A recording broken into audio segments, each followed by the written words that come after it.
Oui, moi, ce qui m'a particulièrement marqué pendant la campagne, c'est évidemment le jour de l'élection, le 7 mai.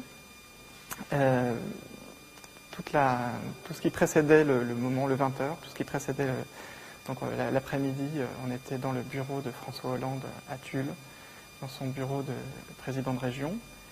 Et il y avait comme ça une atmosphère très calme, même si l'ambiance était plutôt bonne, et même très bonne, puisque il y avait cette annonce qui venait d'être faite. Et ce qui m'a vraiment frappé, c'est le décalage entre le calme de ce bureau, cette espèce d'ambiance. On est entre soi, il y avait ses conseillers, il y avait Laurent Binet, qui était l'écrivain qui suivait la campagne, moi, et quelques autres personnes, évidemment la campagne de François Hollande.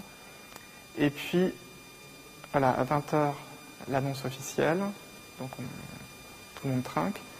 Et là, on sort de là, et à partir de ce moment-là, ça devient vraiment autre chose. C'est-à-dire que entre l'intérieur, où c'est juste quelques personnes qui sont entre elles, et quand on sort, ça devient l'explosion.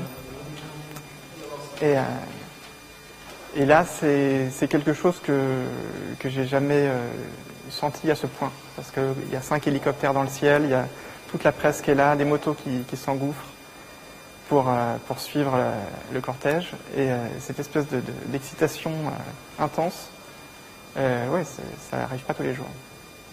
Merci beaucoup. Vous préparez en ce moment quelque chose sur le Portugal. Pouvez-vous nous dire de quoi il s'agit, une nouvelle phrase? Je travaille depuis quelques jours à un livre sur Lisbonne. Ça fait très longtemps que je voulais écrire sur le Portugal et sur Lisbonne en particulier. Et donc là, ça prend la forme d'une enquête policière qui va s'appeler Enquête Lisboète. Et qui va être... c'est en cours d'élaboration, mais ça va être comme tout ce que je fais, avec à la fois de l'humour et puis de la fantaisie. Merci beaucoup. Merci.